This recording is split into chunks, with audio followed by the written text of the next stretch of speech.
Muy bien, doctora. Muchísimas gracias. Sí, con las dispensas del caso tuve un pequeño percance con el equipo del laptop. Y bien, señalábamos que las técnicas de litigación oral en su segundo día, porque el día de ayer hemos abordado aspectos sumamente importantes referente a la teoría del caso que responde precisamente a tres preguntas, ¿no? ¿Qué es lo que pasó referente a los hechos relevantes en el aspecto penal? ¿Cómo pruebo lo que pasó? Eh, y qué ley le va a ser aplicable en el caso concreto, ¿no? Esos tres elementos sustanciales de la teoría del caso que se gestan desde los actos iniciales de investigación, que se va puliendo en torno al avance de la investigación y que finalmente alcanza un nivel consolidado en la etapa principal del proceso penal, que es el juicio oral. Dicho esto, y habiendo ya realizado y abordado de forma, digamos, un poco más profunda el día de ayer referente a los alegatos de apertura, sus características, modalidades, recomendaciones, prohibiciones, entre otros, lo que nos corresponde ahora, y me voy a permitir también compartir en mis diapositivas, para realizar, ¿no?, de forma más dinámica la exposición que se va a desarrollar el día de la fecha. Doctora, por favor, me confirma si se logra visualizar las PPTs. Sí, doctor, sí se visualiza, doctor. Muy bien. El día de la fecha vamos a hablar de algunos aspectos sumamente importantes que se desarrollan dentro del plenario. Interrogatorio, contrainterrogatorio, de qué forma se puede realizar de forma debida o adecuada una objeción, no únicamente ante las preguntas que se elaboran dentro del plenario, sino también ante las respuestas, cuáles son las limitaciones del juez para preguntar al examinado, al testigo, al perito, entre otros, ¿no? Y finalmente, ¿qué es lo que nosotros debemos tomar en cuenta para realizar de mejor forma un alegato de clausura? Que tiene que tener, si cabe el término, que tiene que existir, en todo caso, una correlación con lo que se ha señalado, con las promesas que se han advertido en la etapa preliminar, vale decir, al momento de realizar nuestros alegatos iniciales. El interrogatorio y el contrainterrogatorio es una fase, si se quiere, importante, en cuyo seno no únicamente se va a verificar, ¿no?, la validez de la información que se aporta, la credibilidad de los órganos de prueba, las credenciales del perito que va a sustentar su pericia dentro del plenario, la forma, la modalidad de incorporar datos relevantes por parte del testigo experto, entre otros. El interrogatorio, así, para iniciar, se le apareja la examinación, ¿no? La examinación, la realización o la dirección de preguntas hacia el órgano de prueba, testigo, testigo común, testigo experto, o perito, quien va a incorporar información relativa, ¿no?, a su ámbito de acción especial, vale decir, un ámbito de acción profesional, artística, técnica o científica. Cuando nosotros hablamos del interrogatorio, en primera instancia debemos referir que la base legal del interrogatorio está establecida en el artículo 119 del Estatuto Procesal Penal. Interrogatorio. ¿Y qué es lo que se precisa? ¿Cómo se conceptúa normativamente el interrogatorio y el Código Procesal Penal?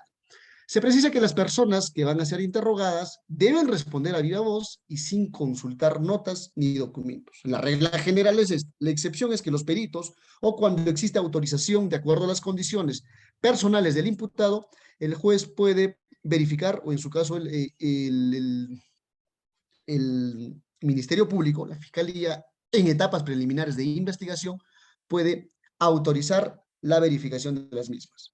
Pero como estamos ya en juicio, en la etapa culminante del proceso penal, únicamente se le va a permitir consultar notas y documentos al perito. Ese es un concepto que se establece en el artículo 119 del Código Procesal Penal.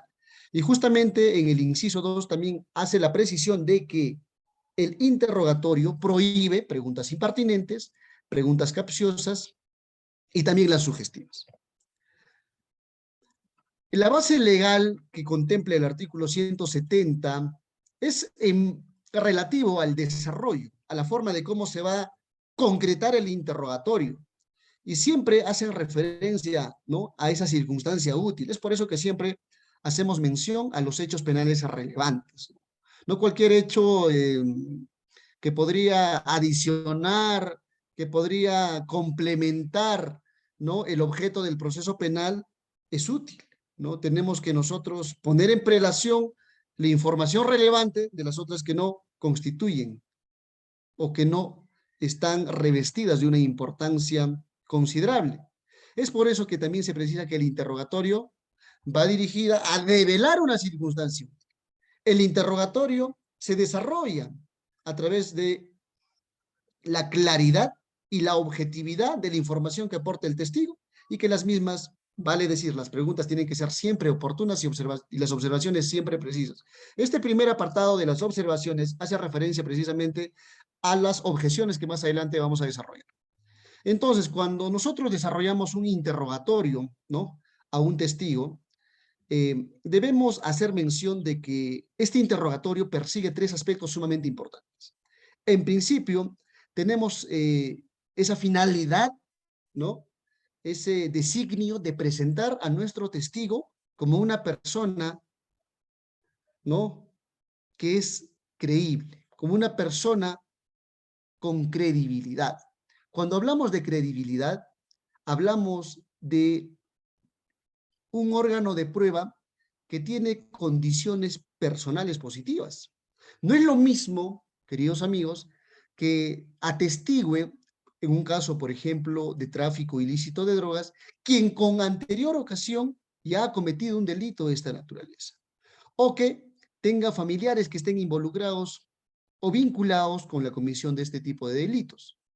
Por lo que tampoco es tan creíble, ¿no?, que tu testigo haya sido en anterior ocasión, ¿no?, investigado, acusado o condenado por la comisión de delitos contra la fe pública, falsificación de documentos, uso de documento falso, falsedad ideológica, falsa declaración en juicio, entre otros.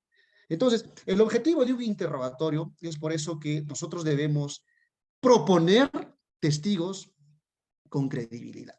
Y las condiciones personales, experticia, interés, capacidad de testimoniar son sumamente importantes en este primer momento. El segundo objetivo tiene mucho que ver con lograr que el testigo presente los hechos. Más adelante nosotros vamos a enfatizar en que cuando uno interroga, porque quien interroga es quien propone al testigo, ¿cierto? Quien interroga tiene que hacer de protagonista al testigo. El interrogador no es protagonista. Su participación no es relevante en este momento del juicio. ¿Quién es el protagonista? Quien va a incorporar información relevante con sus detalles, con sus singularidades, ¿no?, con las formas detalladas de la comisión del hecho delictivo, que es el objeto del proceso penal, esos hechos relevantes penalmente hablando, es el testigo. Pero la dación o la incorporación de información o datos por parte del testigo siempre va a tener una relación intrínseca con la coherencia, con la logicidad al momento de declarar el testigo. Y esta logicidad y esta coherencia tiene mucho que ver con la espontaneidad.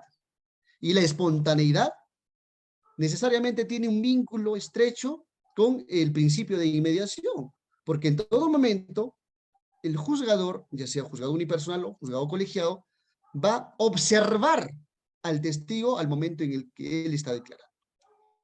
Asimismo, dentro de la presentación de hechos detallados por parte del testigo, tenemos que verificar que nuestro testigo sea efectivo al momento de incorporar la información.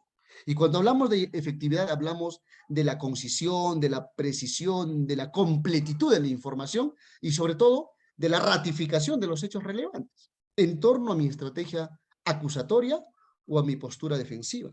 Y finalmente tenemos como un tercer objetivo el convencimiento al juez. Cuando hablamos de las etapas del interrogatorio, en principio siempre vamos a iniciar con la acreditación. La acreditación del testigo o la acreditación del perito, según sea el caso, es sumamente importante. ¿A qué te dedicas? ¿Desde cuándo? Al perito. ¿Cuántos años, ¿no?, usted viene evacuando informes periciales? ¿A qué institución pericial usted está adscrito? ¿Qué cursos de especialización usted ha llevado a cabo? ¿En qué universidad usted ha estudiado, cuáles son ¿no? Los cursos de especialización, ¿no? Cuántas pericias ha evacuado. Si usted, motivado por la evacuación de las pericias, ha recibido algún tipo de sanción administrativa en el colegio al que usted pertenece, si usted cuenta con algún tipo de antecedentes por la emisión de pericias irregulares, no observando el procedimiento debido, entre otros. La acreditación no es al contenido de la información que va a incorporar el testigo y el perito. La acreditación es a la persona del testigo, como un testigo experto o del perito. Y seguimos con la introducción. Cuando hablamos de introducción, hacemos referencia de forma breve, en un inicio, a las circunstancias precedentes, si acaso yo estoy en la postura fiscal, ¿no? A las circunstancias concomitantes y finalmente a las circunstancias posteriores. Hacemos referencia básicamente a las circunstancias concomitantes previo a la comisión del delito. No quiero que se confundan con la introducción de hechos de las circunstancias precedentes. Todo lo que rodea el hecho delictivo, por ejemplo, hablábamos de un delito de lesiones graves, ¿no? Y yo tengo necesariamente que situarme en el día de los hechos. ¿Qué ocurrió el 24 de agosto del año 2020 en el predio rural Michacrita? Bueno, ese día yo me encontraba en el predio rural Michacrita, juntamente con mi esposa, quien en ese momento se predisponía a preparar la cena. Es en ese instante en el que logro escuchar que tocaban la puerta, me dispongo a abrir la puerta y verifico al señor Marquito y a la señora Juanita. Esa introducción es sumamente importante. Aún no nos están hablando del meollo del asunto, aún no nos están hablando del núcleo duro de la imputación o del objeto del proceso penal, pero ya estamos introduciendo datos sumamente importantes. Cuando hablamos de las preguntas de transición, es como si yo, dentro de las proposiciones fácticas, la proposición fáctica 1 es que el día 24 de agosto del año 2020 yo me encontraba en mi predio rural Michacrita. Proposición fáctica número 2, que el 24 de agosto del año 2020 yo me encontraba en mi predio rural Michacrita en compañía de mi esposa. Proposición número 3, que el 24 de agosto del año 2020, a partir de las 6:30 de la noche aproximadamente, tocó mi puerta el señor Marquito con la señora Juanita. A partir de las proposiciones fácticas, yo puedo saltar. Es cierto que el señor Marquito y la señora Juanita estaban o llegaron a su domicilio con un vehículo Yaris color rojo, sí. ¿En compañía de quienes llegaron? Vale decir, cuando hablamos de preguntas de transición, hablamos de saltar de una proposición fáctica a otra proposición fáctica. O para hacerlo más sencillo, usted, estamos hablando del hecho concreto, acaecido el 24 de agosto del año 2020. Pero ahora ya quiero hablar de las motivaciones del que ha ejercido en primera instancia la agresión ilegítima, vale decir, de Marquito. Ya no hablo de lo que ocurrió el 24 de agosto, sino de las motivaciones. Es cierto, señor testigo, que usted mantuvo problemas judiciales con el agraviado. Sí. ¿Qué tipo de problemas usted mantuvo con el agraviado?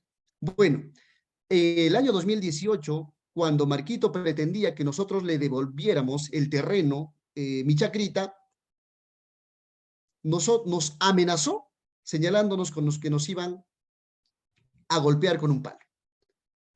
Ante dicha situación, mi esposo, Pepito, y mi persona acudimos al subprefecto del distrito de Congaya, su ejemplo, para solicitar garantías personales. Salgo de una proposición fáctica a otra. Son preguntas de transición. Son admitidas a nivel del juicio en un examen directo, ¿no? O un interrogatorio, está admitida.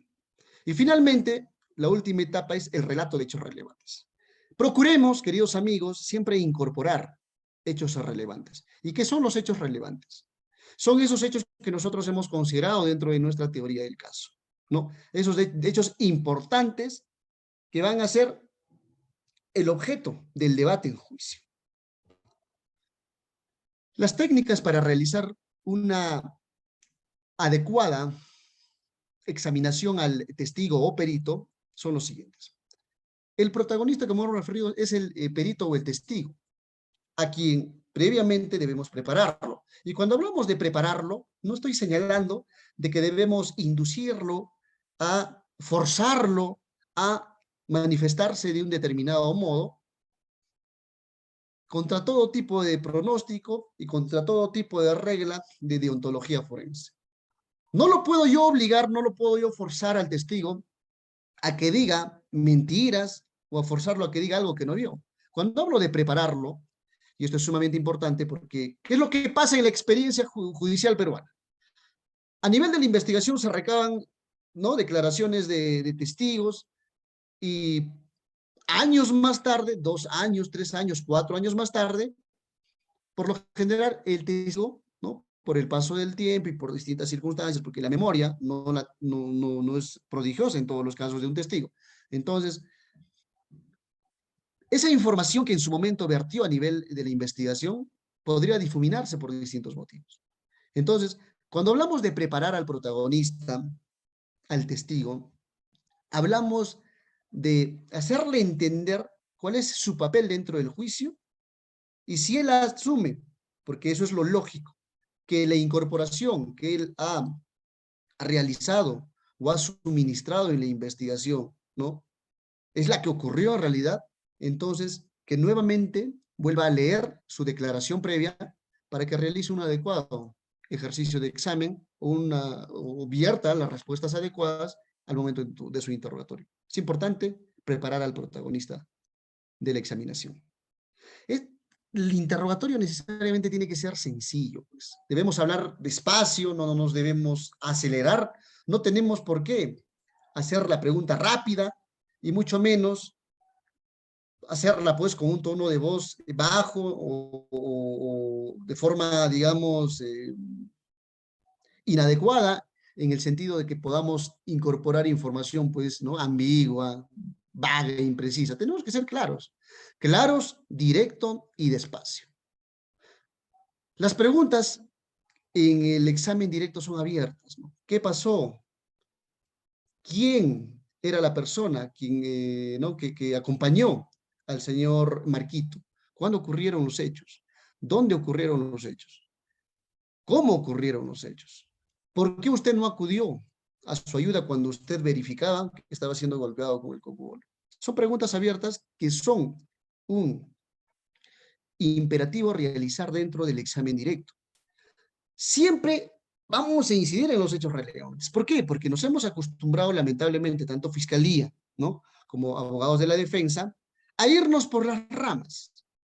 Si yo asumo de la realización, ¿no?, de una causa de justificación, legítima defensa, ¿no?, porque hubo agresión ilegítima, ¿qué es lo relevante? Sacar a relucir que quien atacó primero a mi patrocinado, Pepito, fue Marquito. ¿Con qué atacó? Un hecho relevante. Con un instrumento letal, un cocobolo. ¿Cómo es que inició la agresión? El señor vive a 2 horas del predio rural Michacrita. Se desplazó en horario nocturno para atacar a mi patrocinado. ¿En qué circunstancias? ¿Quiénes intervinieron? Todo lo relevante al instrumento que se utilizó para el ataque, a los participantes. Vale decir, no únicamente, ¿no?, al supuesto autor y a la víctima, sino también a los testigos que han podido observar de forma directa el acaecimiento de este supuesto delito. Las motivaciones. Por eso es importante tomar siempre en cuenta las circunstancias precedentes, anteriores, las concomitantes, las que ocurren durante y las posteriores.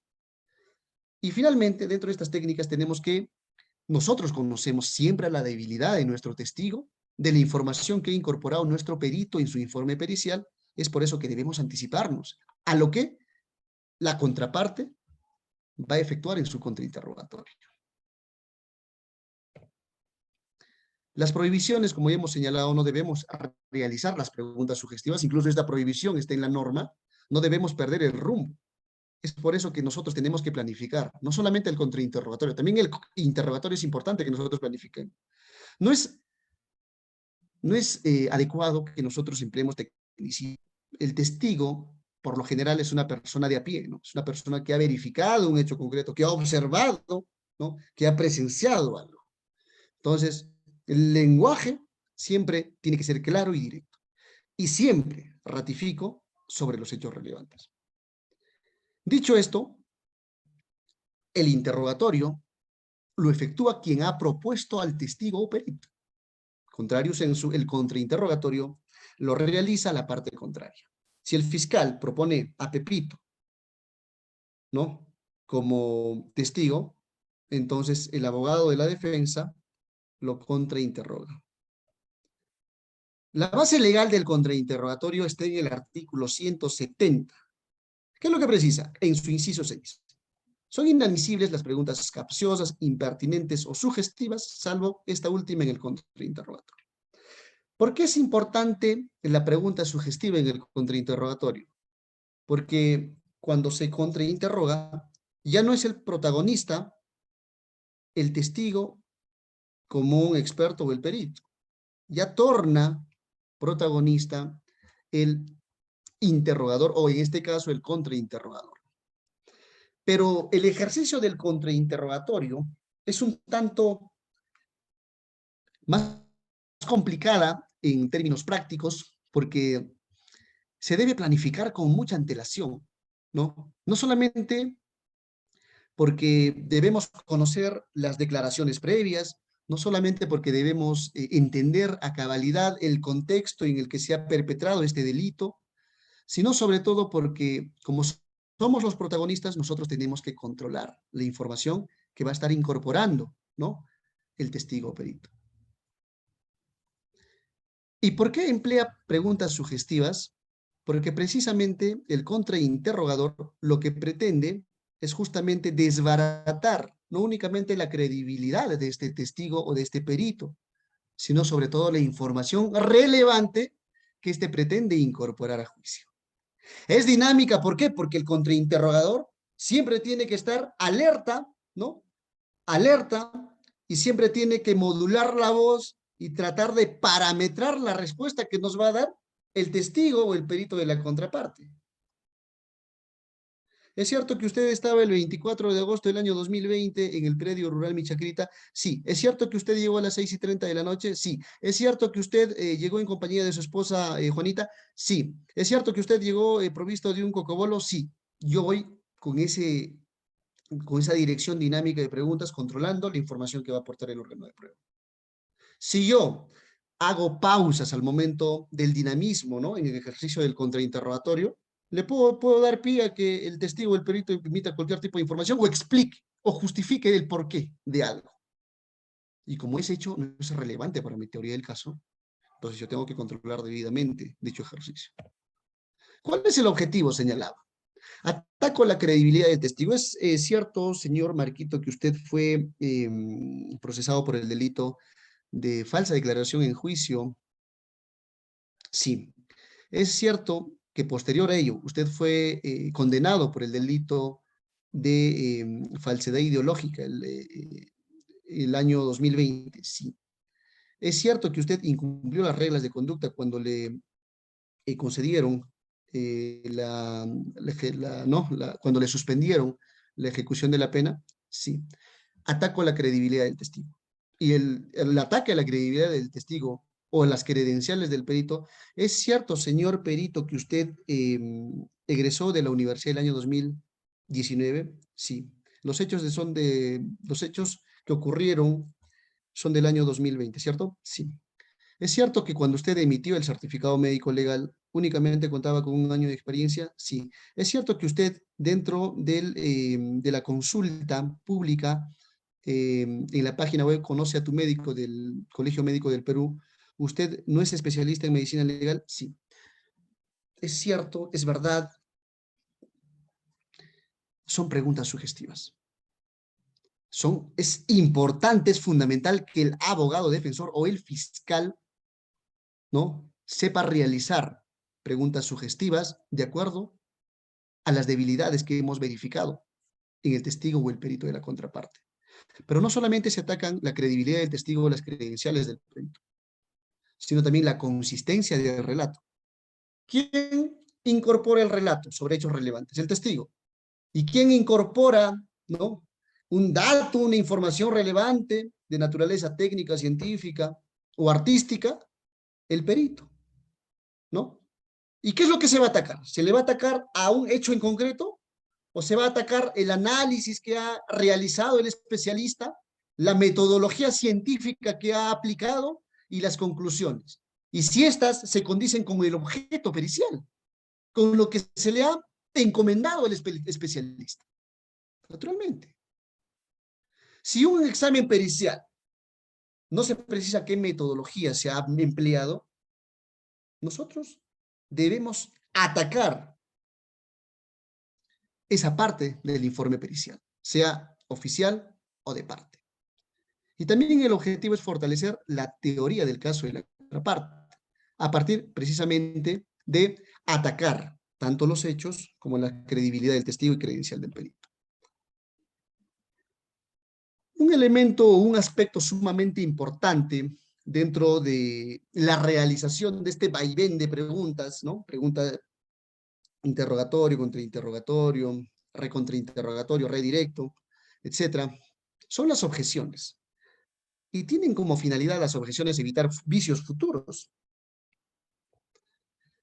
El artículo 378 del Estatuto Procesal señala que las partes tienen habilitado su derecho de objetar.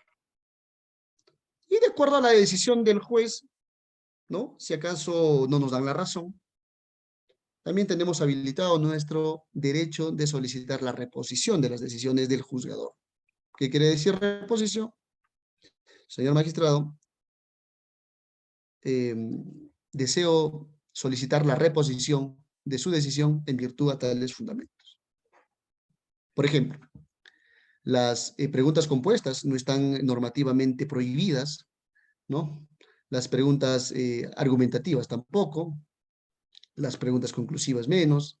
Entonces hay algunas preguntas dentro del Código Procesal que no están prohibidas taxativamente, expresamente, pero que son objetables conforme ya se ha desarrollado ampliamente por la doctrina, conforme también vamos a verificar más adelante. La objeción busca evitar vicios, ¿no?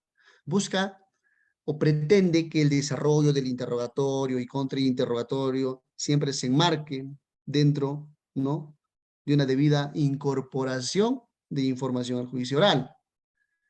¿Cuáles son esas preguntas objetables? Sugestivas.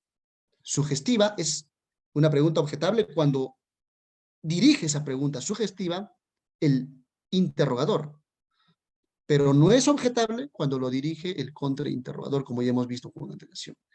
Cuando se realizan preguntas ambiguas, ¿no?, confusas, vagas, cuando se preguntan o se dirigen preguntas capciosas, ¿no?, como si fuera una adivinanza, de opinión. Señor testigo Juan Pérez, ¿usted me puede precisar por qué razón usted opina que quien ocasionó el accidente de tránsito fue el señor Julio Tello? O sea, la opinión está por demás. Las conclusivas. ¿Por qué determinó usted que Juan mató a María? Totalmente prohibido. Las repetitivas, las reiterativas. No únicamente aplica cuando el interrogador vuelve a preguntar.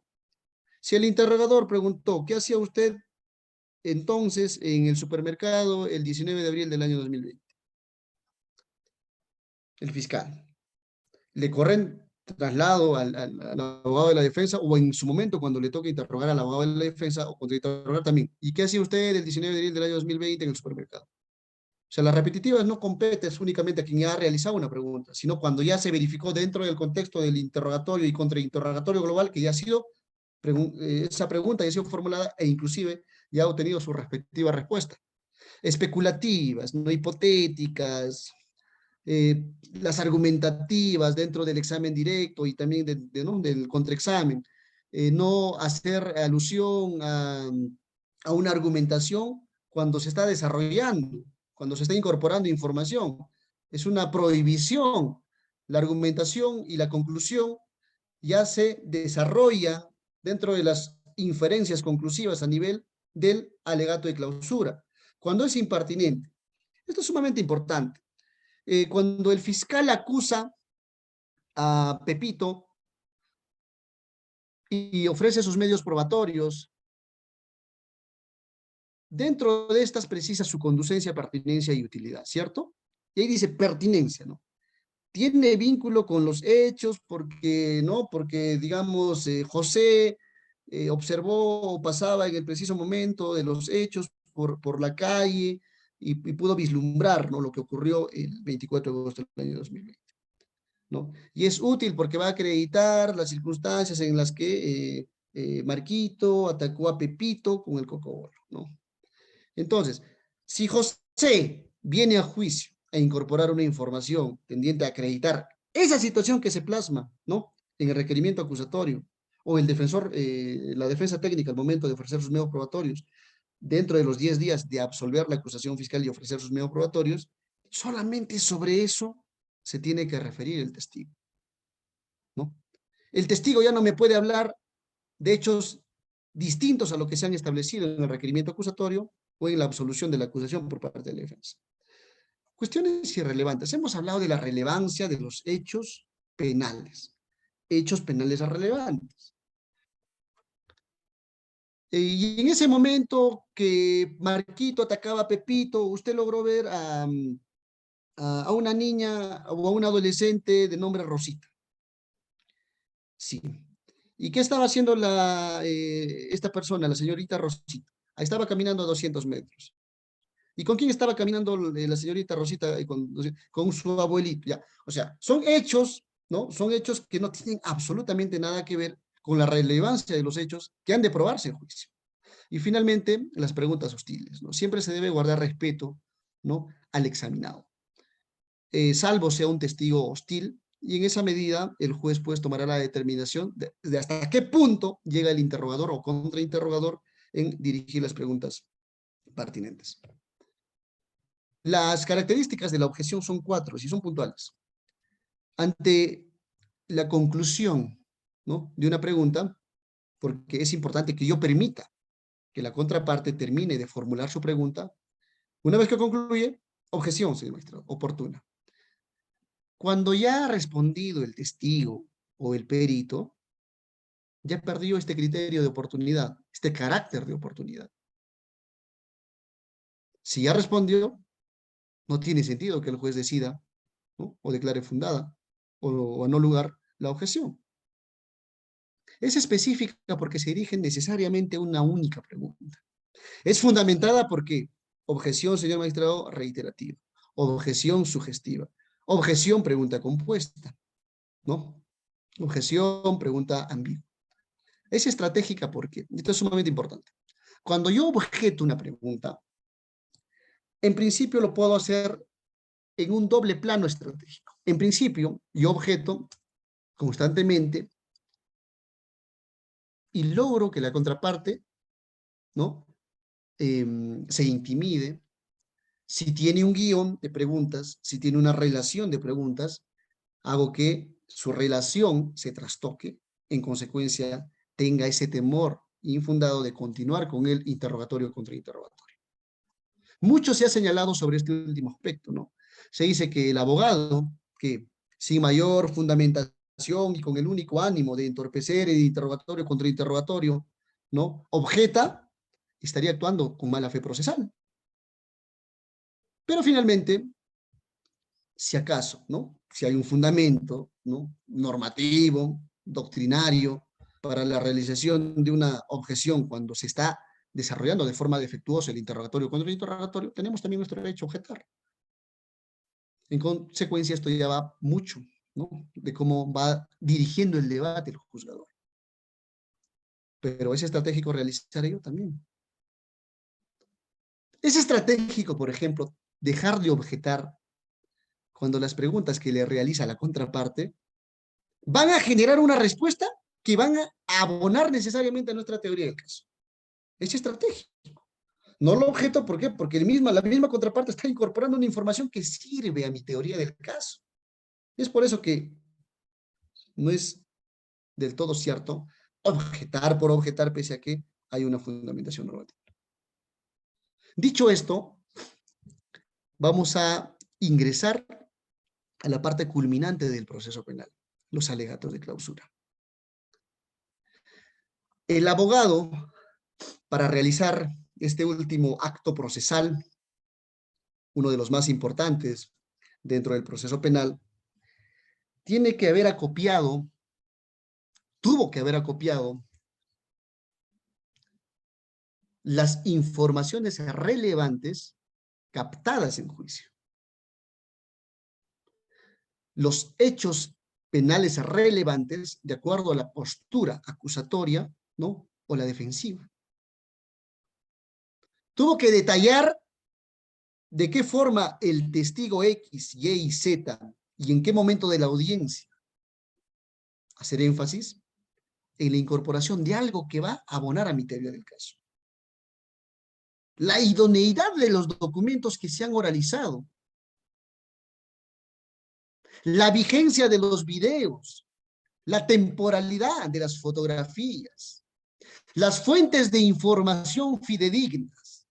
No únicamente yo voy a sacar a relucir la credibilidad de mi testigo, la credencial de mi perito, sino también que las fuentes de información, las documentales, los vídeos, ¿no?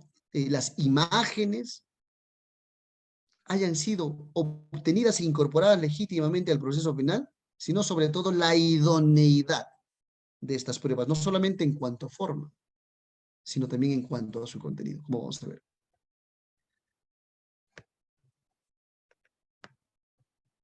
El artículo 387 del Código Procesal Penal establece el alegato oral del fiscal, porque estamos hablando en líneas generales de los alegatos de clausura.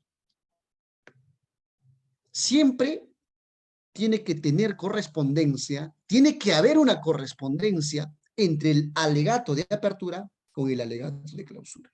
Por eso hablábamos en el alegato de apertura, en el alegato inicial, que esas promesas, que esa expresión de hechos, de prueba y de calificación jurídica, tiene que contrastarse finalmente a nivel del alegato de clausura. Porque si tú prometes sobremanera y no cumples lo que has prometido, naturalmente te van a ver como una persona no tan, digamos, fidedigna, no tan afín a decir la verdad. Lo mismo, en el alegato oral final del fiscal hace referencia a los hechos probados, a las pruebas que lo acreditan o la fundan y a la calificación jurídica para peticionar una responsabilidad penal y civil. Y concluye pidiendo algo, una pena y el pago de una reparación civil. Contrario sensu, o más bien de diferente forma, en el artículo 390, se precisan los alegatos orales que debe efectuar el abogado defensor del acusado. Y ahí no te dice, ¿no?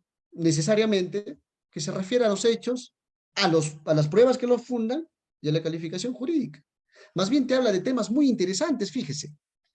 El abogado defensor analizará los argumentos de la imputación y también se referirá a los elementos y circunstancias del delito. En todo caso, rebatirá la postura fiscal en cuanto a la pena y a la reparación civil. Si Fiscalía imputa a la comisión del delito de lesiones graves a Pepito, ¿no? Porque ha producido la pérdida del ojo derecho, ¿no? De Marquito, ¿no? Y ha generado 85 días de incapacidad médico-legal, a pesar de haberle también generado una desfiguración permanente del rostro, Fiscalía postula, ¿no? Comisión del delito de lesiones graves. Yo, como abogado defensor de Pepito, analizando esos argumentos de imputación, verifico si concurren en el caso concreto todos los elementos del delito. Teoría tripartita del delito. El delito es una conducta típica, antijurídica y culpable.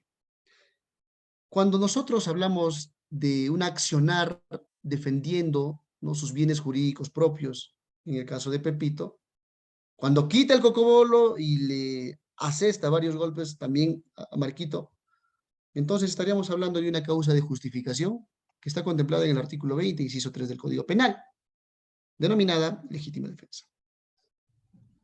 Entonces, cuando hablamos de los elementos del delito, hacemos usanza a una causa de justificación, señalamos que el delito o que la conducta que se le imputa a mi patrocinado no es antijurídica.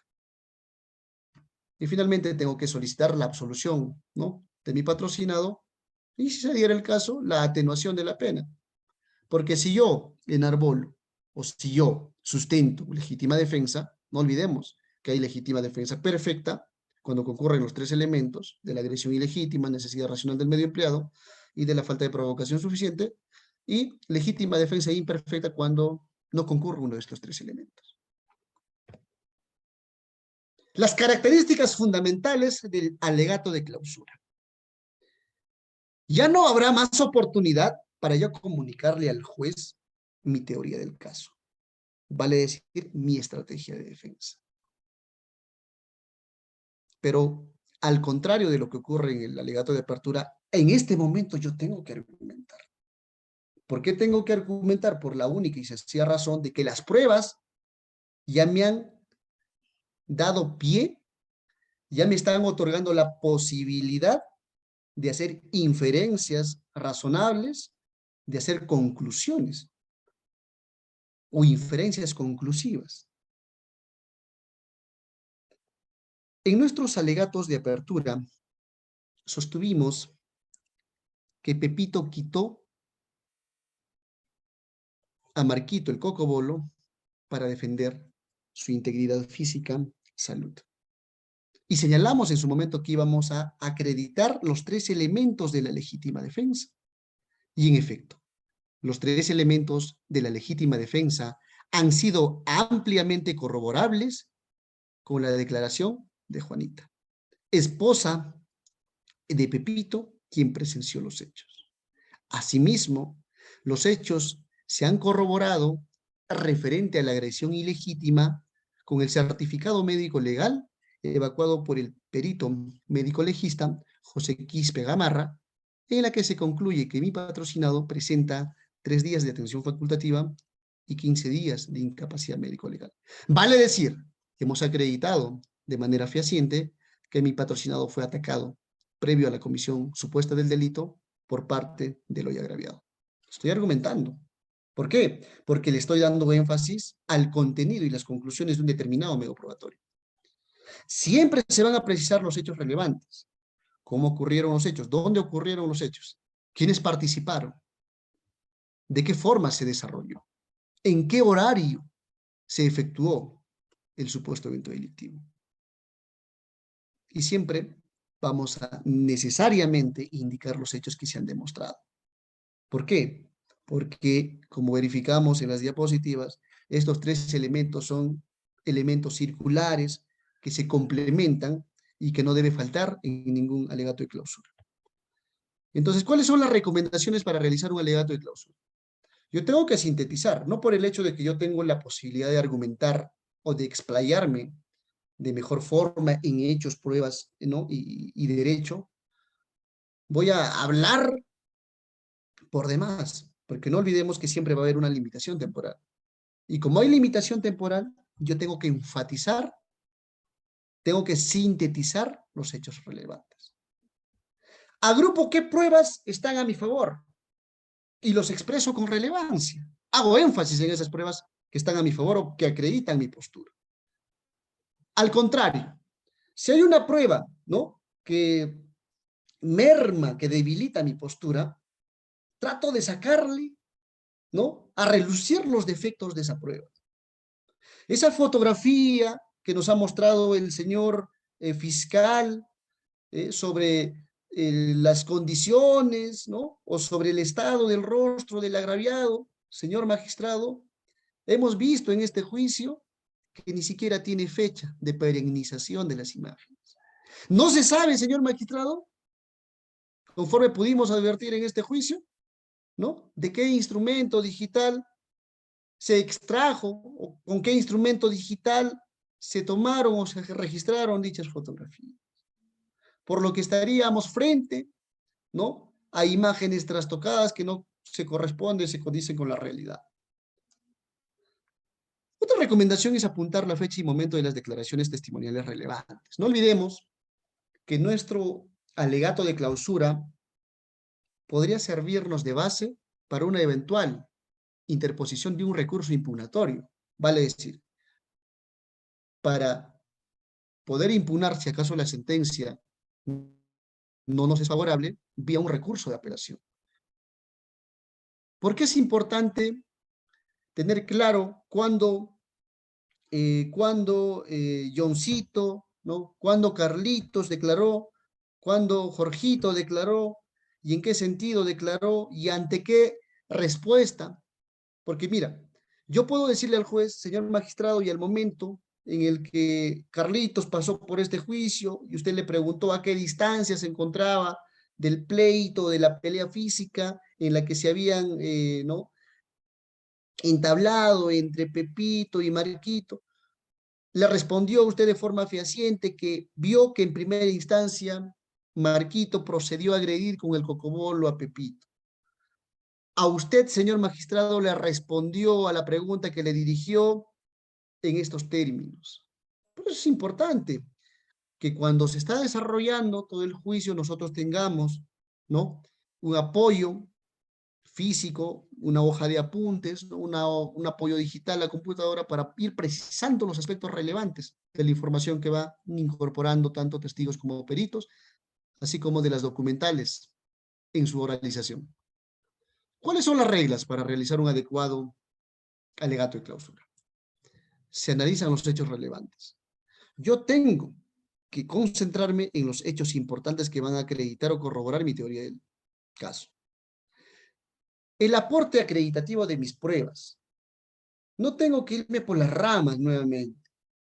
Enfatizar si ese documento fue emitido por un profesional competente, ¿no? Si esa cámara de videovigilancia a la postre ha servido de fuente para perennizar en acta las circunstancias, ¿no?, de cómo se desarrolló la agresión entre estas dos personas.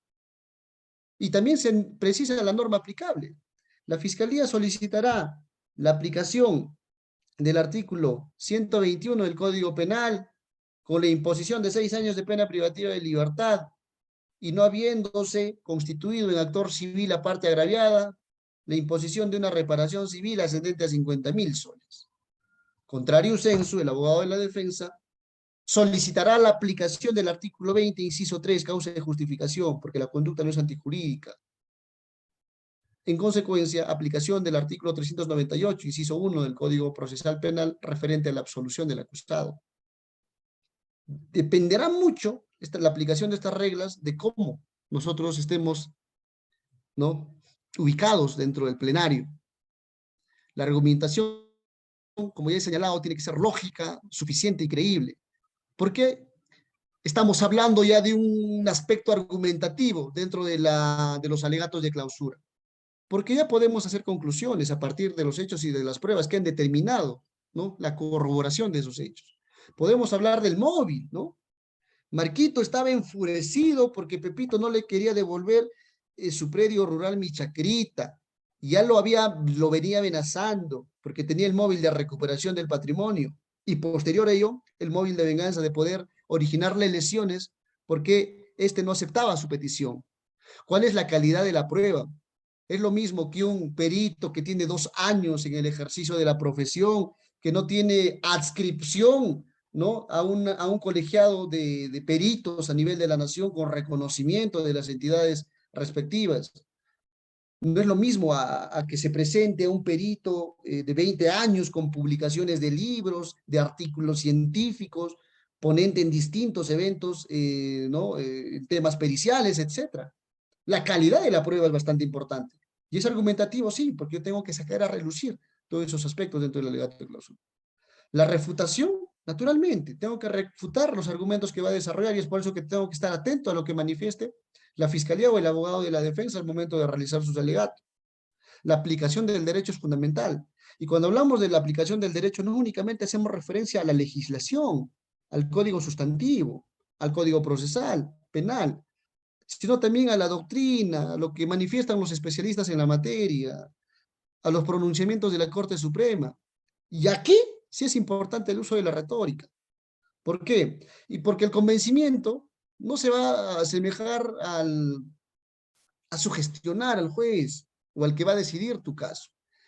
Va más con un discurso ordenado, metodológico y en base a lo que se ha postulado a través de nuestra teoría del caso. ¿Cuál es la finalidad? ¿Persuadir o convencer? Se dice que se persuade a las personas que no conocen el derecho, que únicamente se dejan llevar por los apasionamientos, por las lágrimas, por los gritos, de pánico, de terror, por los prejuicios. Pero el convencimiento se desarrolla necesariamente ante un profesional del derecho, que en este caso va dirigida al juez. La credibilidad de los testigos. Mi finalidad es hacer o presentar como personas, ¿no?, con credibilidad a mis órganos de prueba, en este caso a los testigos. El Acuerdo Plenario 2-2005 trabaja mucho sobre las garantías de certeza, ¿no? Si bien no es un criterio conclusivo, debemos tomar siempre en cuenta que el juez siempre verifica los antecedentes del testigo, sus condiciones personales. No es lo mismo un testigo con antecedentes, como lo diríamos en el argot popular, con anticuchos, a escuchar a un testigo con prestigio social, ¿no? Un profesional cabal, un hombre intachable, etc. Validez y fiabilidad de la pericia. La validez y la fiabilidad tienen mucho que ver con el método científico y la técnica. El perito, proveniente de la palabra pericia, especial, es una persona con la especialización necesaria, ¿no? Con esa maestría, con esa destreza en la realización o en el despliegue de un ejercicio profesional, técnico, científico, artístico, ¿no? La fiabilidad se apareja a la técnica y la validez a la credencial. Es por eso que también se hace referencia siempre a las credenciales del perito. No es lo mismo que un médico legista, un médico general, por ejemplo, haga un cuestionamiento, una historia clínica por un delito de homicidio culposo, por ejemplo, ¿no? Cuando las causas de la muerte obedecen, por ejemplo, a una infección pulmonar, a una infección nefrológica o a una infección dentaria, ¿no? En este caso, quien tendría que hacer un examen pericial es cuestionable. Yo sugeriría una junta de médicos compuesto por 3 por lo menos especialistas en la materia, ¿no? Propongo un neumólogo, propongo a un especialista en nefrología y a un odontólogo forense, ¿no? Yo me pregunto, un médico legista sin especialización alguna podría ser un examen pericial sobre, ¿no?, sobre el acta de defunción, la historia clínica y las causas de muerte a una persona con esos síntomas, o que haya fallecido por esas causas. Naturalmente no. Es por eso que es sumamente importante las credenciales del perito y la validez y fiabilidad que le otorga su informe pericial. Y finalmente la idoneidad de la prueba documental. Si son documentos privados, cómo es que se corrobora su autenticidad, si son documentos públicos, quién los emitió, si cuando se elaboran las actas, ¿no? Acta de lacrado, lectura, acta de visualización de video, han estado, ¿no?, presentes las partes, han sido debidamente notificados, ¿no? Si los videos y imágenes se precisa su fuente y si esa fuente pues es fidedigna, etcétera, ¿no? Todos esos aspectos son sumamente importantes. Por lo general, en investigaciones defectuosas se presentan videos sin fecha, imágenes, capturas de pantalla de conversaciones por WhatsApp, por el Messenger, pero no sabemos si estas han sido trastocadas, cuando debería desarrollarse esto dentro del marco de la regularidad del debido proceso con participación de todas las partes. Empero, cuando no se hace dicha situación, no se tiene certeza de la fuente y mucho menos de la data de la información que se está presentando. Es creíble el testigo cuando él narra de forma espontánea, cuando no se contradice, cuando es lineal en su expresión, cuando se le cree, porque justamente es espontáneo, no es forzado, y cuando, lo más importante, todo lo que manifiesta el testigo es corroborado. El día de ayer pusimos un caso práctico sobre las lesiones graves en los alegatos de apertura. En los alegatos de clausura podríamos iniciar de esta forma. Y justamente vamos a hablar un poco, y con 5 minutos a lo sumo ya estamos terminando, la introducción. Es importante siempre hacer referencia a lo que nosotros prometimos en el alegato de apertura. Al inicio del juicio, la Fiscalía prometió demostrar la comisión del delito de lesiones graves, señalando que no concurría en el caso concreto una causa de justificación. Por el contrario, esta defensa técnica, ¿no?, adujo desde el inicio de este plenario la concurrencia de los 3 elementos que exige el artículo 20, inciso 3. Y prometimos, señor magistrado, acreditar, ¿no?, la concurrencia de estos 3 elementos. Cuando nosotros hacemos referencia a lo que dijo la Fiscalía, ¿no?, y expresamos que no ha sido corroborable su postura, contrario sensu, indicamos que nuestra postura, si ha sido verificable, siempre es importante traer a colación lo que en su momento la Fiscalía prometió. Si esas promesas son incumplidas, naturalmente, mayor posibilidad de la contraparte de ganar puntos, ¿no?, en favor. La problemática que se plantea dentro de este ejemplo que se ha plasmado, ¿no?, de este ataque con Cocobolo, y que Pepito quitó el instrumento lesivo para propinarle otros tantos golpes, ¿no?, a quien ejercía en un primer instante la agresión, nos plantea dos problemas, ¿no? Y esto es sumamente importante tener en cuenta. Si estamos en principio frente a una conducta antijurídica, si se ha desplegado una legítima defensa, la respuesta la tiene el juez. Y si la respuesta la tiene el juez, necesariamente tengo que irme a la segunda pregunta. ¿La legítima defensa es perfecta o imperfecta? ¿Por qué es importante respondernos a esta última pregunta? Porque si es perfecta, hay exención de responsabilidad penal. Y si es imperfecta, únicamente hay una disminución punitiva. Vale decir, reducción de pena. Hacemos alusión a los medios probatorios. Entonces, con la resolución número 123 del año 2018, evacuado por el subprefecto del distrito de Congaya, hemos acreditado fehacientemente, señores magistrados, que quienes venían hostigando, intimidando, amenazando a mi patrocinado fueron Marquita y su esposo. Cuando hacemos alusión a los medios probatorios, ya le sacamos lo importante, lo medular, y hacemos énfasis de acuerdo a lo que se puede corroborar a nuestra teoría del caso. Los hechos relevantes. Yo lo suelo denominar líneas directrices, tanto de la parte acusadora como de la parte defensiva. Señores magistrados, es así que con la actuación de los medios probatorios en el plenario, se demostró que la escena del crimen estuvo bajo la posesión del acusado.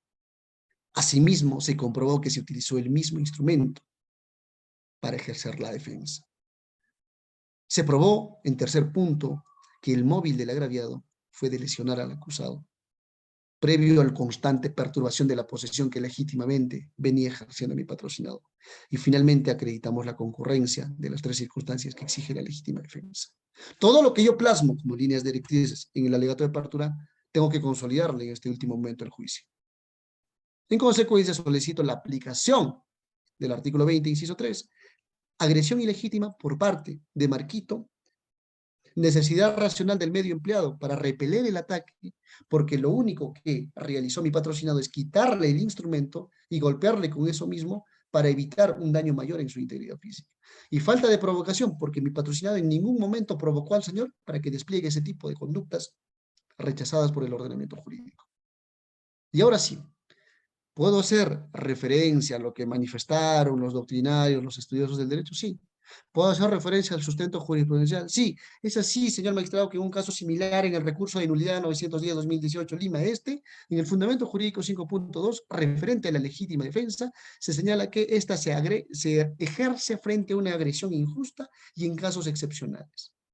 Como hemos podido verificar, señor magistrado, hemos logrado desvirtuar la postura fiscal y hemos acreditado una agresión injusta desplegada por Marquito. Y que en el caso concreto estamos frente a una situación excepcional con la concurrencia de los presupuestos que exige la norma, y el recurso de nulidad 2267-2018 Lima Este, ya que había la necesidad que mi patrocinado coja un arma o instrumento para repeler el ataque.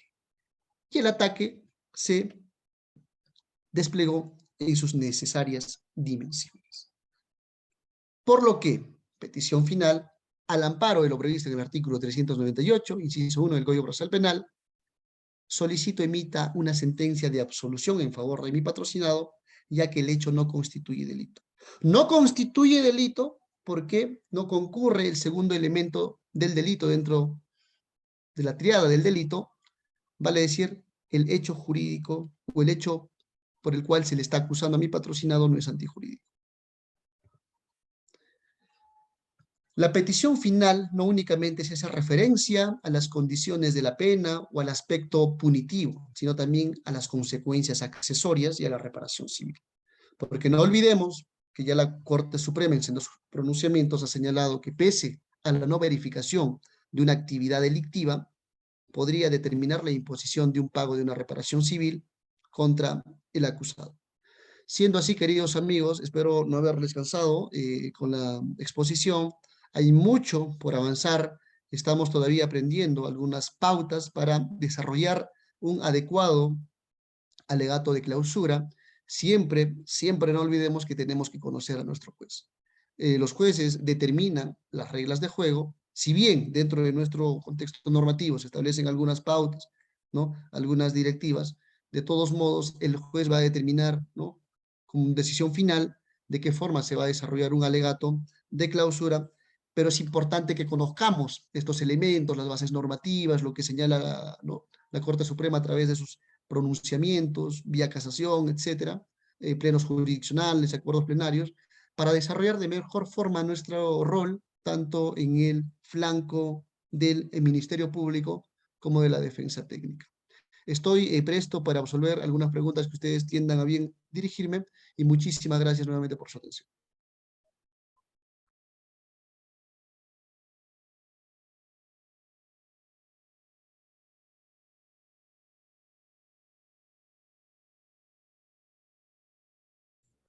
Doctor Cristian, buenas noches. ¿Me logra escuchar, doctor? Perfectamente, doctora. Muchas gracias. Acá tenemos una mano levantada, doctor. Al parecer la doctora Mónica Flores quiere hacer su pregunta. Con su autorización, doctor, ¿puedo activar el audio? Adelante, doctora. Muchas gracias. Doctora Mónica, adelante con su pregunta. Sí, doctor, buenas noches. Doctor, cuando hablamos de los alegatos de clausura, debemos tener presente que en los alegatos de clausura no se permite refutar porque son alegatos de clausura, pero si o es cuestión de criterio, ¿no? Que algunos jueces sí permiten, ¿no?, que podamos agregar algo a lo que hemos escuchado de los alegatos de clausura, por ejemplo, del Ministerio Público, ¿no? Cuando ha agregado cosas que son subjetivas, ¿no? Porque siempre ponen sus apreciaciones subjetivas, ¿no? Que no son los hechos, como usted ha indicado claramente. Frente a ello, ¿qué podemos hacer? ¿Es correcto de que los alegatos de clausura no es parte de ya terminó la etapa probatoria, no podemos tener acceso? ¿O qué podemos hacer si escuchamos apreciaciones subjetivas del Ministerio Público? No sé si me deje entender, doctor. Gracias. Muchísimas gracias, doctora Mónica. Lo que usted acaba de manifestar es sumamente importante, por dos motivos. En principio, por lo general, la fiscalía y el abogado ya viene con un libreto, ¿no? Al juicio llega con un libreto. Esto es lo que le voy a decir al juez, ¿no? Concerniente a lo que ha ocurrido en el juicio. Pero ¿qué pasa si la fiscalía empieza a incorporar de manera temeraria, porque quien va a realizar en primera instancia sus alegatos de clausura es la fiscalía, ¿no?, conforme lo exige el código? Pero ¿qué pasaría si de forma temeraria incorpora, por ejemplo, un dato que no ha sido incorporado a juicio? Hay la razón ¿no?, de rebatir dicha expresión de hechos por parte de la fiscalía o dicha argumentación por parte de la fiscalía. Tenemos habilitado, es por eso justamente una recomendación importante que el abogado esté atento a la expresión que hace la Fiscalía en sus alegatos de clausura. Y, y cabe la posibilidad de que yo pueda rebatir dicha incorporación de información. Claro que sí. ¿Por qué? Porque estamos verificando, ¿no?, un acto que contraviene las normas. En concreto, el principio de congruencia. El principio de congruencia no se limita a los hechos de la formalización y de la acusación que tienen que aparejarse, etc. La congruencia está en todo el proceso penal. Si en los alegatos de apertura el fiscal señaló algo y en los alegatos de clausura, por ejemplo, desvía sus argumentaciones a un lado distinto, entonces está afectándose la congruencia procesal. Y en ese sentido yo tengo la posibilidad de rebatir, ¿no? Incluso también es cuestionable, ¿no? Muchos dicen que se podría objetar un alegato de clausura. Básicamente estoy en desacuerdo, porque ya es una etapa donde hace su argumentación, ¿no?, hace inferencias conclusivas.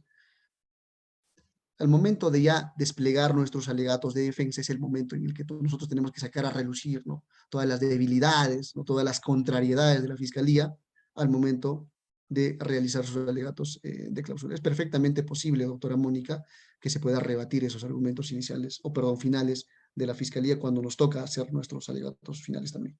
Muchas gracias, doctora Mónica.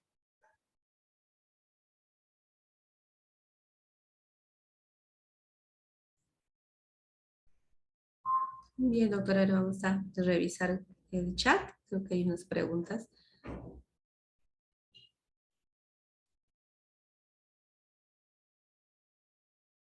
Bien, doctora, acá tenemos una pregunta en el chat del doctor James. Pregunta, mm, utilizar la palabra cierto en materia de objeción, ¿por cuánto es una pregunta sugestiva?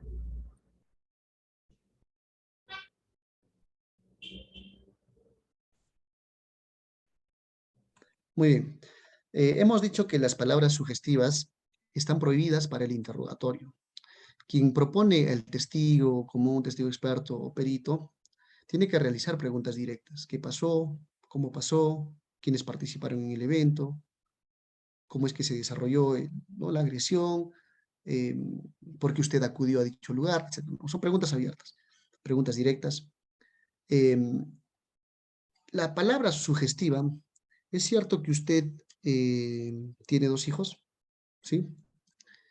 ¿Cierto que uno de sus hijos es de sexo femenino? Sí. ¿Cierto que su hija tiene 9 años? Sí.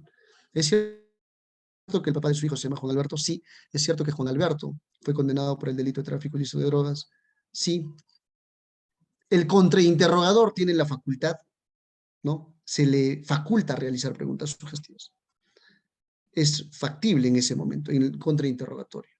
Ahí no podrías tú objetar, porque la normativa taxativamente establece esa posibilidad. Entonces hay que tomar mucho en cuenta en qué momento se desarrolla el contrainterrogatorio. Como he señalado, cuando haces el contrainterrogatorio tienes que haber planificado previamente la realización de dicho ejercicio. Tienes que conocer las características, los detalles, ¿no?, la modalidad secuencial, la dinámica, como ya hemos planteado. Entonces, en el contrainterrogatorio, tú eres como contrainterrogador la figura, ¿no? Tú eres el protagonista, tú eres la estrella. Tú tienes que demostrar, tú tienes que controlar la información que está incorporando el testigo perito. Lo que no ocurre en el interrogatorio. En el interrogatorio, quien tiene esas facultades, quien es la estrella, el protagonista de incorporar la información relevante, es el testigo. Es por eso que en el contrainterrogatorio sí se admiten las preguntas sugestivas, doctor. Muchas gracias.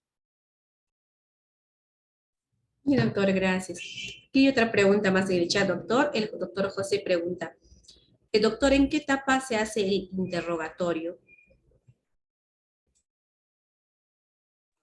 Allá, seguramente por la precisión del artículo 118 y 170. No olvidemos que siempre tenemos que remitirnos a los distintos tipos de interpretación dentro del derecho, ¿no? Tenemos una interpretación gramatical, una interpretación teleológica, funcional, sistemática. En este caso, hago usanza del artículo 118 y 170, que también son referidas a las preguntas que se deben desarrollar a nivel de la investigación, ¿no? El interrogatorio, el fiscal cita ¿no?, al testigo, a su despacho fiscal y le inicia a realizar preguntas, ¿no? En ese momento, yo como abogado, ¿no?, tengo del derecho de participar en la diligencia de declaración de testigo, claro que sí, el artículo 84 me faculta a mí, como abogado defensor, participar en todas las diligencias, con la excepción de la declaración del imputado que no defienda. Esa es la única excepción. La regla general es que yo tengo que participar en todas las diligencias. Si yo verifico que la fiscal, ¿no? Llamó a un testigo y está realizando preguntas sugestivas, preguntas, ¿no? Compuestas, etcétera, entonces yo tengo la facultad también de objetar, ¿no? Las objeciones no únicamente se limitan a la etapa de juicio, también se realizan dentro de la investigación. Otra cosa es que la Fiscalía muchas veces se ha acostumbrado, pues, ¿no? A desarrollar las diligencias de declaración como mejor le venga en gana, ¿no? Cosa que también nosotros los abogados debemos de manifestar, ¿no? Nuestra disconformidad y siempre dejar sentado en acta, pues, si acaso dichos atropellos a la norma ocurren, ¿no? De manera cotidiana. Las objeciones en sí, o bueno, en todo caso, las objeciones de forma preponderante ya se plantean a nivel de juicio oral en el interrogatorio contra interrogatorio. Muchas gracias, doctor. Bien, doctor, también tenemos una mano levantada. Se le va a activar el audio al doctor Raúl Eduardo para que pueda hacer su pregunta. Adelante, doctor Raúl. Buenas noches, doctor. Muchas gracias por la información. Eh, como refería hace un momento que las objeciones se pueden realizar en etapa preparatoria. No, bueno, de verdad que me sorprende porque que tengan conocimiento durante la etapa, la declaración indagatoria que realizan imputados, testigos, agraviados. eh,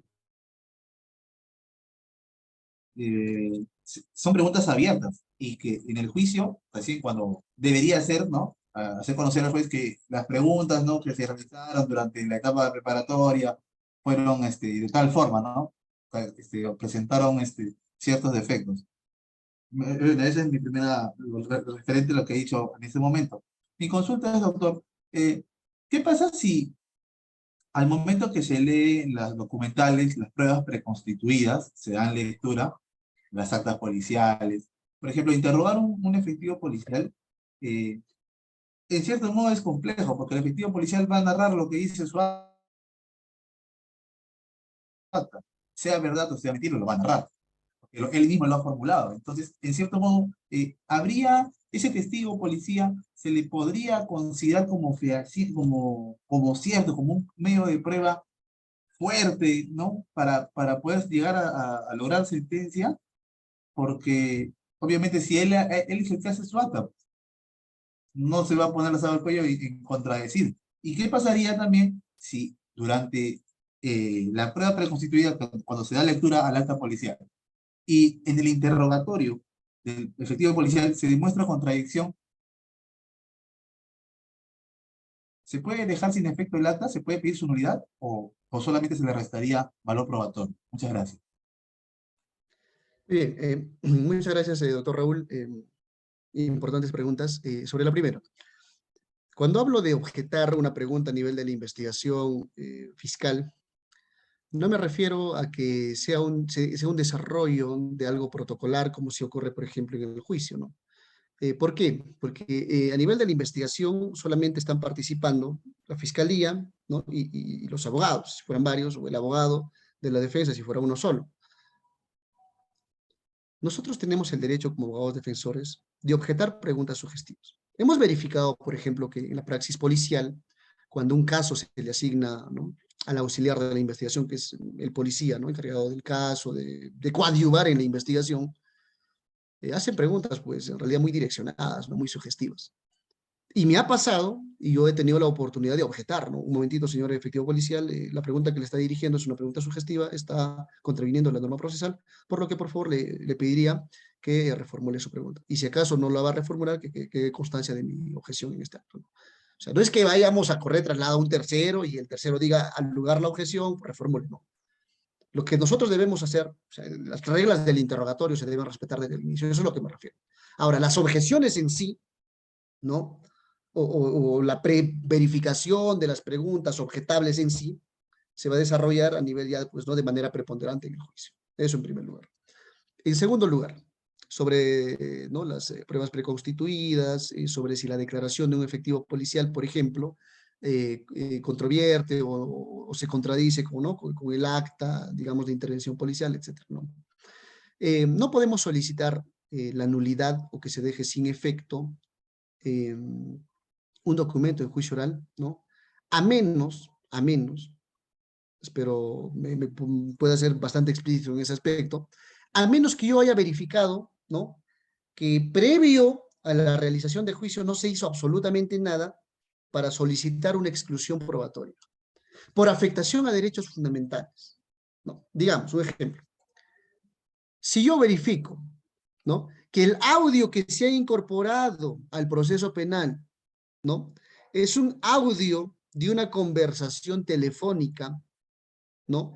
Que no ha sido consentida por ninguno de los intervinientes en esta comunicación telefónica, que no ha sido autorizada, y mucho menos tiene autorización por parte del juez vía petición de levantamiento del secreto de las comunicaciones, sería una prueba ilícita, una prueba que está contraviniendo un derecho fundamental, a la intimidad personal, ¿no? Dicho esto, yo verifico que no se planteó a nivel de la investigación una tutela de derecho para exclusión de la prueba, no se planteó a nivel de la etapa intermedia que no se admitan esas pruebas. ¿Por qué? Porque las pruebas que van a ser admitidas para su actuación en el juicio tienen que ser pertinentes, conducentes, útiles y lícitas. Lícitas. Y si es ilícita, contraviene el derecho fundamental a la intimidad personal, ¿no? Contraviene derechos contenidos en la Carta Fundamental de la Constitución Política del Estado. Entonces, yo puedo solicitar que no se admitan, y el juez puede darme la razón, claro que sí. Pero si yo verifico que en estos estadios previos no lo he hecho, solicito al juez. Inclusive antes de la oralización de dicho documental, me opongo. A la oralización, ¿no? Del acta que transcribe la comunicación, me opongo. Señor magistrado, quiero plantear una incidencia, señor magistrado, al amparo de lo previsto en el artículo 362 del Código Procesal Penal, y la incidencia consiste en lo siguiente. Solicito que no se dé lectura a dicha documental y que se la excluya del acervo probatorio para su valoración oportuna, porque está contraviniendo el derecho fundamental, hago mi argumentación. ¿Puedo hacerlo? Claro que sí. ¿Qué pasa en el acta de intervención policial? Si yo verifico que hubo una contravención a un derecho fundamental, podría ser, pero como quiera que en el acta de intervención policial únicamente se precisan, ¿no? Se precisan actos, digamos, de expresión de cómo ocurrieron un hecho supuestamente delictivo y su corroboración por parte del testigo en el plenario, considero a título personal que no se podría advertir, ¿no? De manera, digamos, nítida la afectación de un derecho fundamental. No olvidemos que la nulidad solamente aplica cuando hay afectación de un derecho fundamental. Si hay afectación, digamos, de un debido proceso, subsanable, convalidable, no la va a anular, no la va a dejar sin efecto naturalmente el juez al momento de actuarla y en su momento de valorarla, ¿no? Entonces, si por ejemplo el policía dice algo distinto a lo que ocurrió en el acta, eso me podría servir, ese dato relevante me podría servir a mí para poder cuestionar, ¿no? La disparidad, ¿no? La no corroboración de un órgano de prueba referente a una prueba preconstituida, que en este caso sería una documental. Entonces, eso me va a servir para mí, para sacarle énfasis o darle énfasis al momento de la oralización de ese documental, o en su momento para, en mis alegatos de clausura, precisar esas contradicciones. Muchísimas gracias, doctor Raúl.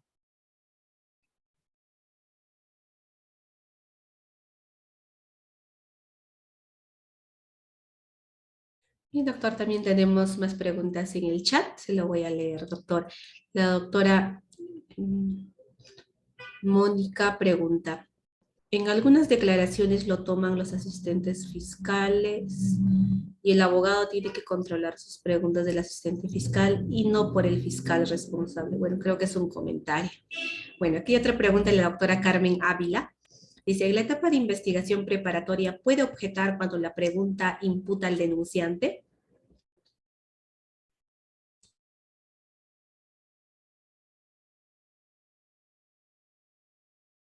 Ya lo he respondido, doctora Mónica, nuevamente gracias por su pregunta. Las objeciones que uno tiene que realizar es en virtud de la observancia de lo que establece el Código Procesal Penal. Y nosotros como abogados conocemos los derechos de nuestros patrocinados. Ya, y si verificamos que una respuesta está contraviniendo la norma procesal, tenemos todo el derecho de objetarlas. Las objeciones no únicamente se limitan al juicio. Claro, en el juicio se desarrollan de mejor forma, ¿no? Hay un tercero que decide si nos dan la razón o no, pero eso no impide, pues, que en etapas preliminares, ¿no? En etapa de investigación, nosotros podamos objetar las preguntas que desarrolla la fiscal o la asistente en función fiscal. Ahora, sobre el otro, ¿no? Mucho se dice, pero no estaba la fiscal al momento de realizarles la pregunta. Quien le han encomendado la función es a la asistente en función fiscal, ¿no?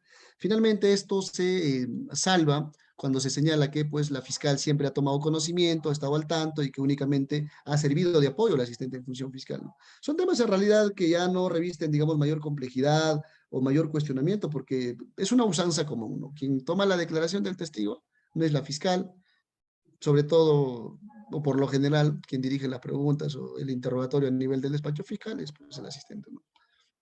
Muchas gracias, doctora Mónica. Bien, doctor, también tenemos una mano levantada, el doctor Raúl Eduardo, se le va a activar su audio. Adelante, doctor, con su pregunta. Doctor, muy poco se habla respecto al careo. Y respecto al careo, ¿cómo se puede, o cuál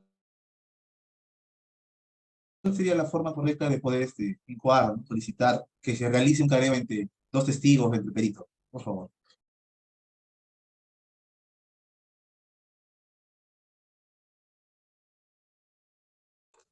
Muy bien. No hay careo entre peritos lo que hay es un debate pericial. Primero me voy a referir al tema del careo, ¿no? El careo se da cuando dos imputados tienen posturas distintas, o no solamente imputados, puede ser entre dos personas, imputado agraviado, imputado coimputado o acusado coacusado, en la que se verifica la evidencia de contradicciones evidentes, ¿no? Y cuando la realización de este acto procesal sea sustancial para verificar la credibilidad de la incorporación de datos a través de la personalidad y de los aspectos, digamos, si se quiere, gesticulaciones, expresiones faciales, irritabilidad, ¿no? Esos aspectos personales que necesariamente va a expresar, porque la información no es tan importante en el careo. En el careo lo que se trata de obtener es una información referente a las expresiones.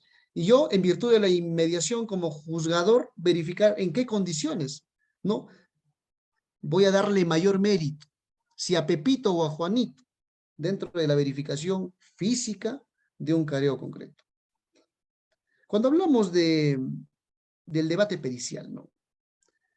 En la práctica judicial peruana, en muy pocas ocasiones se ha desarrollado un debate pericial. La norma es concluyente. Si se verifica la conclusión de un informe pericial oficial, ¿no? Que determina, por ejemplo, vamos a ponerlo así, determina que el médico imputado por homicidio culposo por negligencia médica no contravino ningún protocolo de salud, directivo de salud, norma reglamentaria, etc. Concluye eso, el médico del Ministerio Público, ¿no?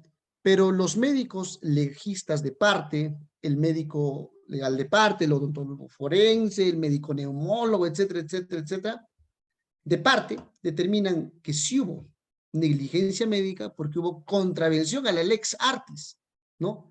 A un protocolo de atención de salud, a un protocolo en la realización de una cirugía médica, etcétera. Entonces, si yo verifico esa situación, yo como juzgador tendría que exigir la realización de un debate pericial.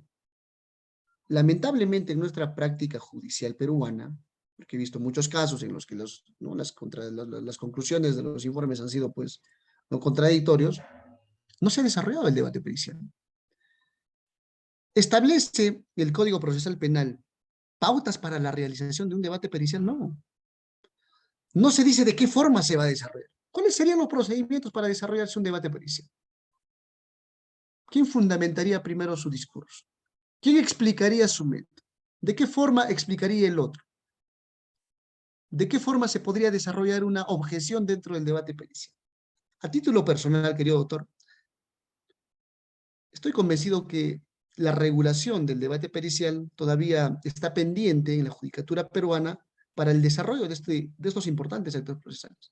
Solamente la normativa relativa a la pericia hace referencia a la posibilidad de un debate policial. ¿Hay un tratamiento más profundo para la realización eficiente de este acto procesal? No. Debería haberlo, sí. En todo caso, está pendiente dicha situación y esperamos, pues, ¿no?, que las autoridades, el legislador, pueda promulgar una norma procedimental relativa a poder verificar de qué manera se podría desarrollar de forma adecuada este acto procesal. Muchas gracias, doctor Raúl, nuevamente. Bien, doctor. Tenemos otra pregunta en el chat del doctor Reinerio Gil Hoyos. En primer lugar, por mi intermedio, doctor, le hace llegar sus saludos por su excelente ponencia y le felicita también. Bien, su pregunta es, ¿qué tipo de preguntas realiza el abogado del actor civil al imputado y testigo en juicio? Y la otra pregunta es, ¿puede el abogado del actor civil realizar preguntas sugestivas a los testigos del imputado? Esas son las dos preguntas, doctor.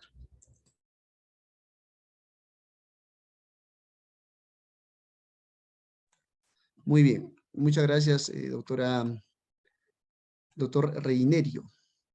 Dotito, ¿qué tipo de preguntas se realiza el abogado del actor civil al imputado y testigos en juicio? En principio, el aporte del actor civil es decidido. No únicamente el actor civil podría realizar preguntas relativas a la responsabilidad civil. Eso que quede claro. También podría realizar preguntas relativas a determinar una responsabilidad penal. Claro que sí. Ahora, ¿hay limitaciones? Sí. Únicamente quien puede realizar preguntas sugestivas es el contrainterrogador.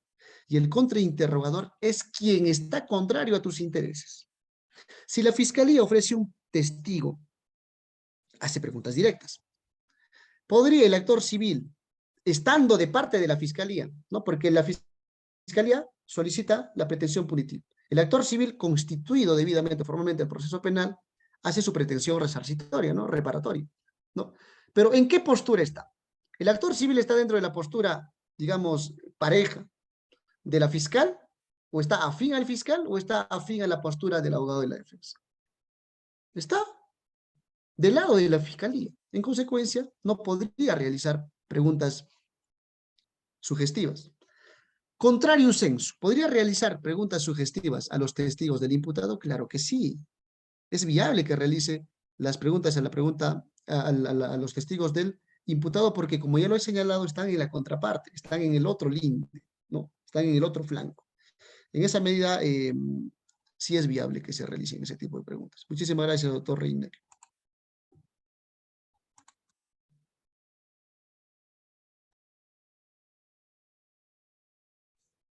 Bien, doctor, por el momento son todas las preguntas que tenemos en el chat. Creo que ya se han resuelto todas las preguntas. Y ya no tenemos ninguna mano levantada también, doctor.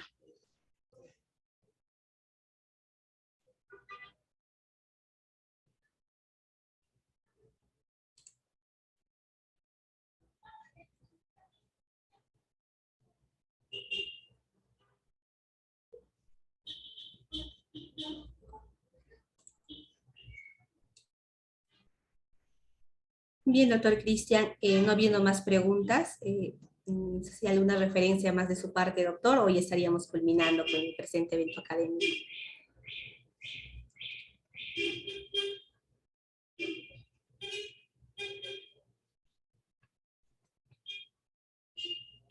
Sí, ninguna, querida doctora Marlene, muchísimas gracias nuevamente a ANDAP Perú por organizar este tipo de eventos, propiciar este tipo de debates académicos, agradecer nuevamente a todos los participantes por darse ese tiempo necesario de poder capacitarse en estos aspectos sumamente importantes de la técnica de litigación.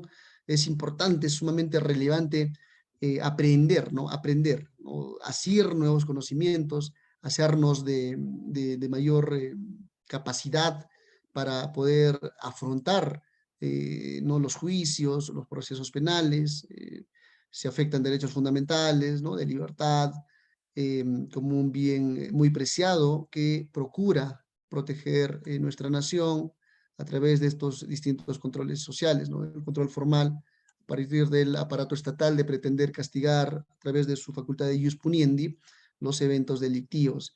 Nuevamente, mi compromiso con ANDAP Perú para poder continuar participando en este tipo de eventos académicos.